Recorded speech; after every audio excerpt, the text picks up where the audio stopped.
से कंप्यूटर नहीं चलाना, okay?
Napaka-convenient nito, guys.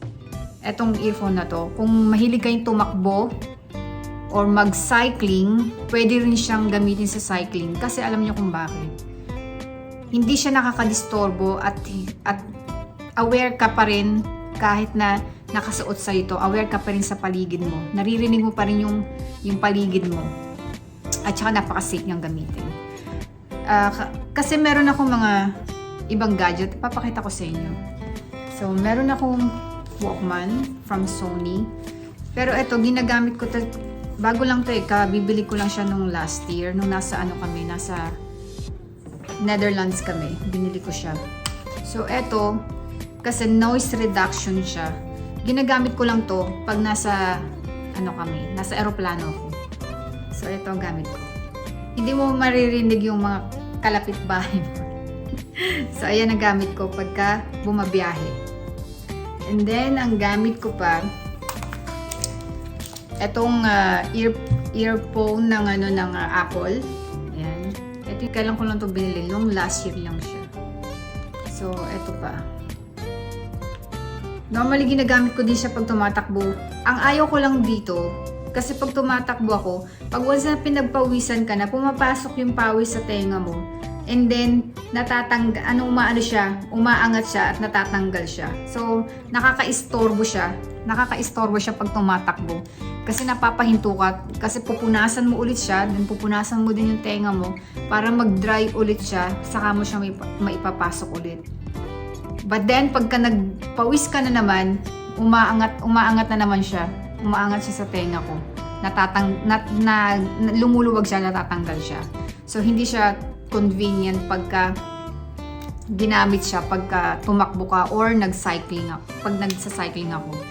So, yan. Ginagamit ko lang siya normally pag kayo namamasyal ako, naglalakad-lakad lang ako. Yan. Yan ang ginagamit ko. And then, meron pa ako bago. Bago lang. Nung ito lang. Itong December lang siya. Regalo sa akin to. From Apple din. Hindi ko pa nga siya nagagamit. Nakabalot pa nga. Tinanggal ko na siya sa box kasi nung lumipat kami. Pinagtatanggal ko sa box. O yan. Bago siya. Ito yung bago. Ito yung maiksi. Maiksi na... Actually, hindi ko siya masyadong pero okay lang. Ayan. Maiksi lang siya.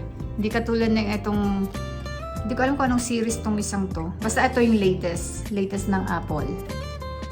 Ito yung mas gusto ko kasi tawag dito, medyo mahaba-haba. Yan. Yan. Ito maiksi. Ito yung mahaba. Yan. And then, ito na yung latest natin, yung Aftershocks. Kasi nag-i-start naman akong tumakbo. Paunti-unti nag-i-start na naman ako, nagte-training na naman akong tumakbo. At least 5 kilometer a day. 5 kilometer every other day. Kasi yung minsan, naglalakad ako ng 10 kilometer. Pero yung 10 kilometer ko, or 10,000 step, ano yan, every day yan. So, eto na yung ating latest. Eto. Ang kinuha ko, may dalawang ano nito, klase nito eh. Yung Pro, eto yung Pro Mini, and then yung yung medyo malaki sa akin kasi maliit lang ulo ko, guys, kung makikita niyo. So, eto parang pambata. Pero ano siya, para sa mga maliliit ng ulo. Hindi matitigas ang ulo, maliliit ang ulo, ayan. Kasi pagka nagra-run ka, hindi siya, eto ang kagandahan nito, pag nagra-run ka or nakacycling ka, nakasabit lang yan dyan, no, sa tenga mo. Yan, hindi siya nakapasok sa tenga mo. Kumbaga, ayan, naririnig mo lang yung volume yan dyan. So, eto, aware ka pa rin sa paligid mo na naririnig mo pa rin kung may magbusi naman sa'yo, naririnig mo pa rin mga tao. Nadidinig mo talaga ang music. Tsaka maganda siya. Hindi siya kahit malug-alug ka pa, umikot-ikot ka pa, nandiyan pa rin niya sa ulo mo. Kaya, ayan, binili ko na. Pricey siya. Pricey pero okay lang. Okay lang. Basta sa akin pag-ehersisyo, okay lang siya. So, ayan. Ito yung latest nating laruan. No, new toy natin, new toy. So, ayan. Mai-enjoy ko na ang tumakbo. Kasi, hindi na yung ako yung hihinto, tapos pupunasan ko yung ito yung kasing gamit ko. Ayan. Pag namamasyal-masyal tayo. So, ayan. Yan. So, hopefully, nag-enjoy kayo. Ayan. Worth it siyang bilhin. So, mas maganda kung versus Apple versus Shocks. Dito ako sa Shocks. Pagka yung sa sports, kung gagamitin mo siya sa sports, dito tayo sa Shocks. Mas maganda. Tsaka ang ganda ng niya. Ang ganda na ng sound niya. So, ayan guys. Hopefully na gustuhan nyo ang ating review sa Shocks. Super convenient yan. Pagka, ayan o, tinan yung speaker niyan. Yan ang speaker. Nakikita nyo ba? Ito ang speaker. Ito, yan. Ang ganda nito guys. Worth it siyang bilhin.